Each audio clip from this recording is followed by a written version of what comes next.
Hello Virgo, Sun, Moon, Rising, and Venus signs. Kamusta kayo? Sana po nasa mabuti kayong kalagayan. Welcome back po sa Star Tarot. Kung bago kayo rito, welcome din kayo. Thank you sa inyong support. I truly appreciate it. God bless you all, Virgo. Una mensahe ninyo ay Ace of Wands.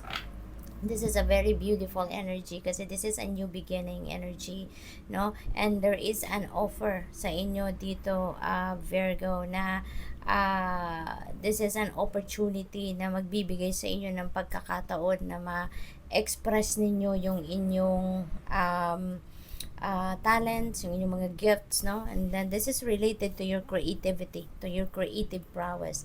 So, maaaring yung opportunity na to could be linked sa pagkakaperahan ninyo. Maaaring ito ay magiging career ninyo, magiging trabaho, negosyo, yung mga ganun. But, yun nga, definitely you're going to start something new. What else? We have Four of Wands. This is celebratory energy. So, Virgo, meron kayong celebrate. Meron ditong okasyon, ano? Maaaring merong ikakasal, maaaring merong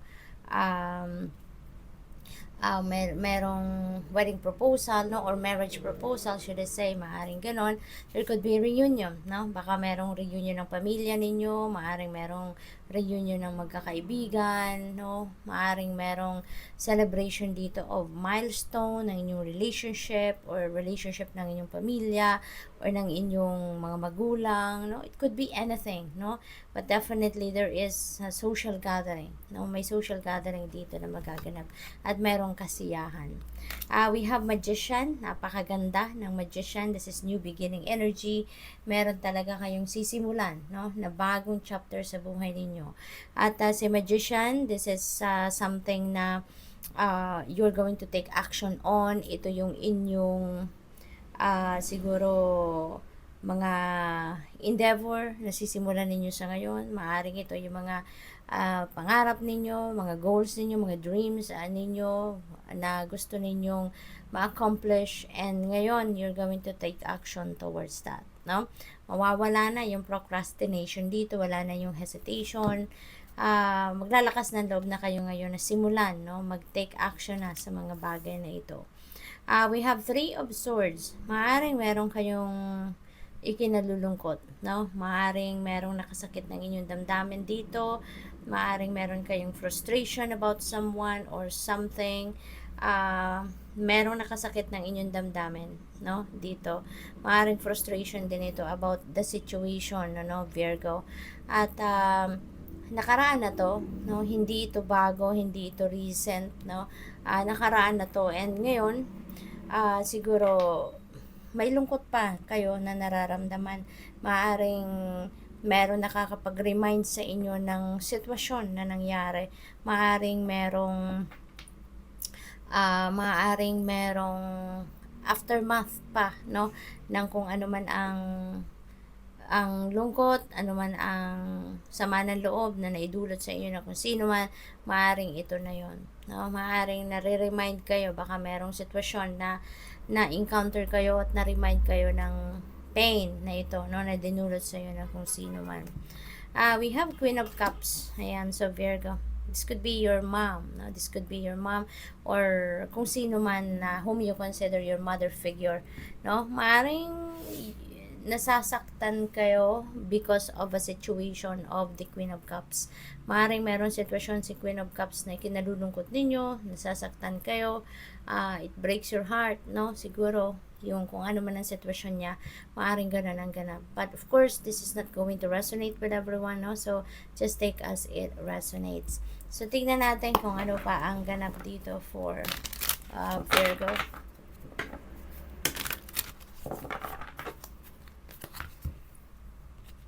We have prosperity begins. Napakagandang energy nito, Virgo, kasi this is new beginning, no?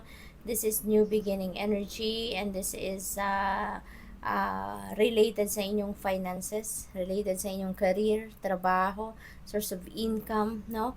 Maaaring magkakaroon kayo ng bagong chapter, no, sa pangkaperahang aspeto ninyo. Maaaring ito na yung pagkakataon, no, ninyo na magkaroon kayo ng tawag dito, magkaroon kayo ng pagkakataon para makapagsimula kayong mag-establish ng inyong financial future, makapag-save ng pera, makapag-invest, yung ganun ba, no? At merong perang dadating, no? Merong blessing, financial opportunities na maghahatid sa inyong prosperity and abundance sa ngayon. Kaya ito na yung simula, no, ng pagginhawa ng buhay ninyo, lalo-lalo na pagdating sa pera, no? So this could be a win, no? Maaring may panalo kayo sa lottery dito, game of chance, or kung ano man, ano, na tinatayaan ninyo kung kayo'y mananaya. So maaring ito na yon ang pagkakataon ninyo. So align na ninyo ang inyong sarili, no? I-align ninyo ang inyong energies with this energy para ito talaga yung ma-attract ninyo, no?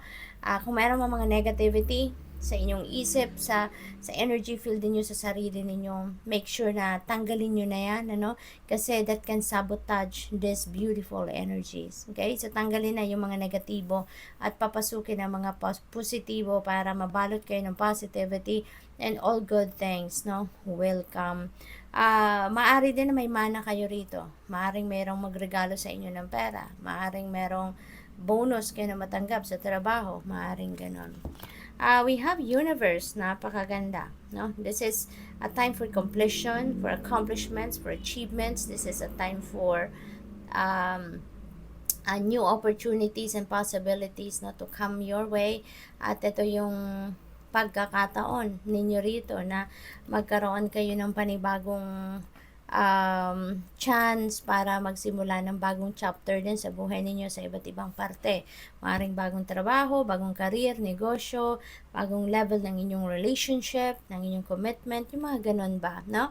So, this is ending and beginning, no? Ending in a sense na maa-accomplish mo na kung ano mga pinagtatrabahuan ninyo, and that is going to open up new doors, new opportunities, kaya yun naman ang sisimulan ninyo, no?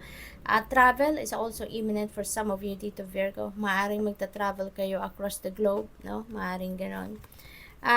We have number 4, authority. Napakaganda, no? Napakaganda because things are going to be back in order.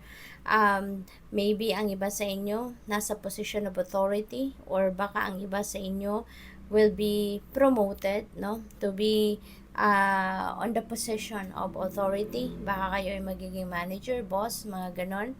Ang iba din sa inyo dito, baka kayo ay magiging daddy na, no? Maaring kayo ay entering fatherhood. Maaring ganon din ang ganap dito for some of you.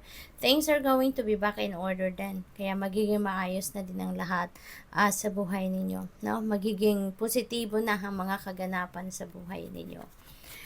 We have sacrifice. Ayan. So, marami na sinakripisyo si Virgo, no? You have done a lot of sacrifices, no, para sa mga mahal ninyo sa buhay. At ngayon siguro merong opportunity na dumating, may mga blessing na dadating or dumating sa buhay ninyo, at maring siguro iisipin ninyo na para sa akin naman, ako naman to, para sa akin naman ang mga bagay na ito or mga sitwasyon na to, ibibigay ko din ito sa aking sarili, no?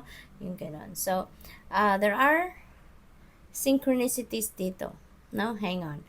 So, we have 21, that becomes 3, 12, that becomes 3, tapos meron tayong 3. So, unang-una, meron tayong dalawang 3 dito, and that is master number 33. Tsaka yung tatlong 3, so that is angel number 333. So, I suggest na pakitignan po ninyo ang ibig sabihin, no, ng angel number 333 at ng master number 33 po for more guidance. Marami pa kayong impormasyon, insights, no, na makukuha from that pag nabasa ninyo yan, mga ibig sabihin ng mga numbers na yan. So, tingnan natin kung ano pa ang ganap. We have turquoise. Ayan. So, this is this is your stone sa ngayon. Teka lang. Parang meron ako niyan. Okay. So, papakita ko lang sa inyo. Ito yung raw, no? This is the raw turquoise.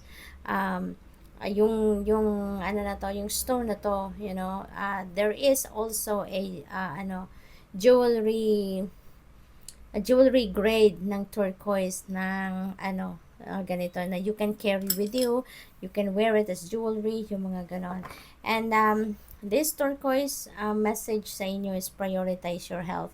Okay? Kasi siguro, Virgo, marami kayong ginagawa. You have too much on your plate, no? At yung least priority siguro ninyo ay ang inyong kalusugan, ang inyong well-being. Kaya with this reading, iniimbitahan kayo rito or nire-remind kayo na prioritize your health. Put your well-being on top of your list, no, of priorities. Okay? Kaalalahanin ninyo na kapag you are on top of your health, no, kahit tambak pa ang gagawin ninyo, kahit marami pa kayong kailangang gawin, makakaya ninyo yan kapag magandang inyong pakiramdam. Kaya, higit sa lahat, kailangan ninyong bigyan ng mas maraming oras ngayon ang pangangalaga ng inyong sarili. Self-care, no? Self-care and self-love, yan ang most important sa ngayon. Alagaan ninyo ang sarili, maintain your good health, okay? What else? We have bloodstone. Ayan, get up and get moving. Alright? So, kailangan ninyo siguro dito na mag-exercise, no? Get up and get moving, get physical activity. Okay? So, siguro, work from home kayo for the longest time. Siguro, bihira kayo magkaroon ng physical activity kasi maaaring lagi lang kayo nasa harap ng computer. Yung ganun ba, no? Kaya inimbitahan kayo dito na get up, get on your feet, no? And get moving, engage in physical activity, mag-exercise kayo. Kung fit naman kayo to exercise, then do so. Okay? This could also resonate with plans and ideas. Kung meron kayong matagal ng ideas, matagal ng plano, get on your feet na, no? Get up, get on your feet and get moving, make things happen. Yan ang sinasabi din ng magician energy. Now, kung dati nagpo-procrastinate kayo, nagdadalawang isip kayo. Ngayon, no, you're being invited here na to get moving and make things happen. Bring your dreams reality. Okay? So, we have Garnet, ignite your passion.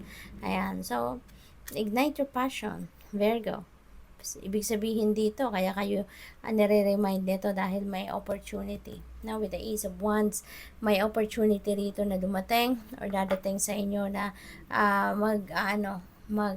i-ignite ng inyong passion.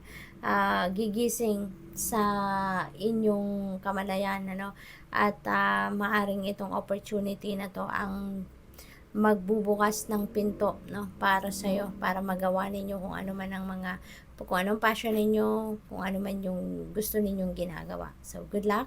Thank you for watching Love and Light. Namaste.